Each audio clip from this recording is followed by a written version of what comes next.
Adobe Illustrator users, you've been using it for years. I know I have since 1987.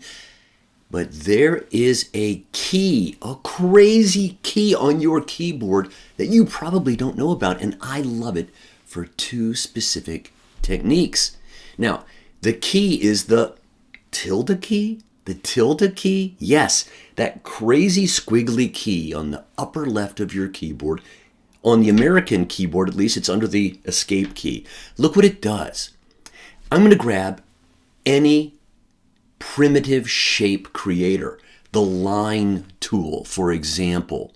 All right, let's grab the line. I'm going to just drag a line and then hold the crazy key, the tilde key. Now watch what happens when I move my cursor.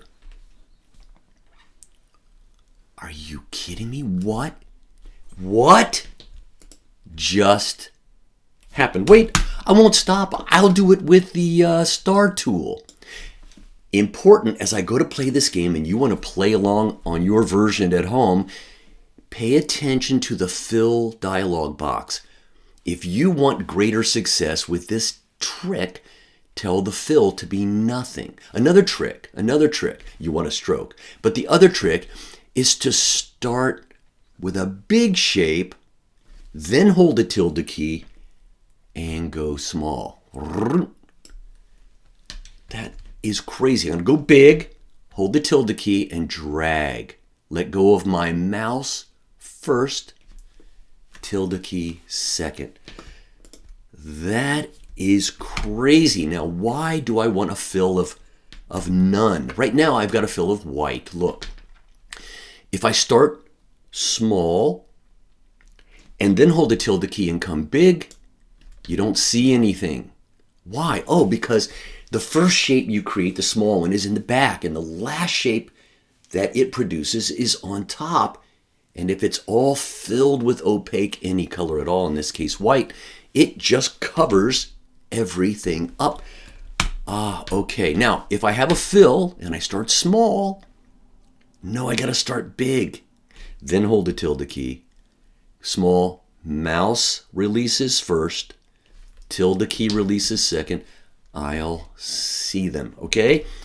I prefer to have no fill color. Let's try another crazy shape. Here's the spiral.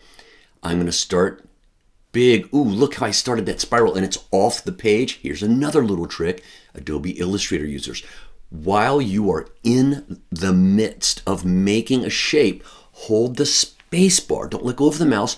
Hold the space bar, and it lets you move the shape in space while you're continuing to create it. Space bar moves it in space. If I start big, hold the tilde key. Now you know what's going to happen. You've seen it happen a couple of times before, but I'm going to introduce you to another little variable. It's speed.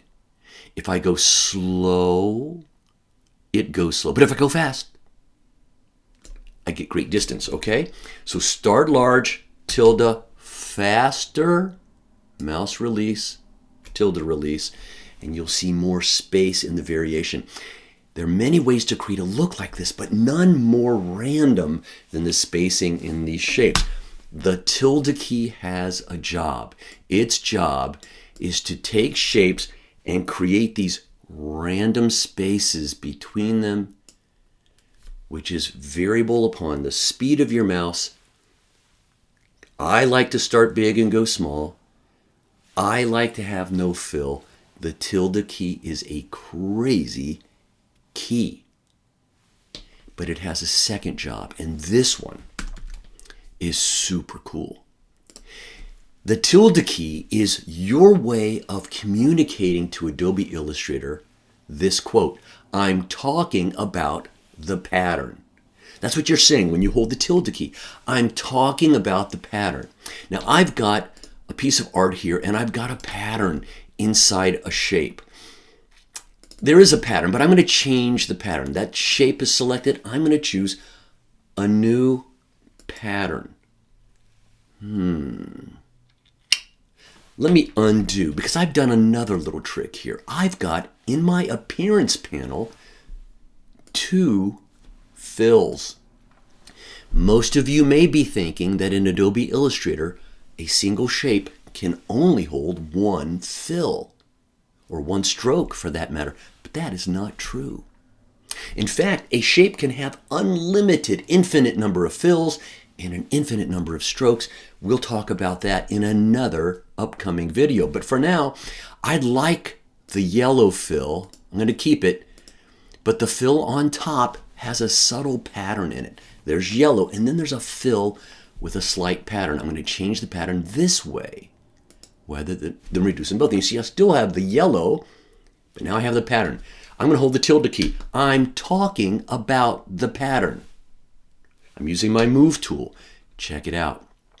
If I hold the move tool, while I hold the tilde key, it thinks I want to move the pattern. I'm talking about the pattern. What? Without the tilde key, it moves the whole shape. With the tilde key, it moves just the pattern inside the shape. And you can see that with this pattern in particular, since it's variable in the dots, I'm just getting the exact look I want. Now I'm going to tap the letter R on my keyboard for rotate, and I'm going to rotate the pattern. Oh, but it's rotating the artwork. But not if I hold the tilde key. I'm talking about the pattern. Oh, that is crazy. It looks like I need another move. This time, I'll hold the tilde key, but I'll move by nudging with my keyboard arrows. The arrow keys, I'm nudging with the arrow keys, but I'm holding the tilde key so it knows that, in fact, I'm talking about the pattern, and I hope your mind was as blown as mine was.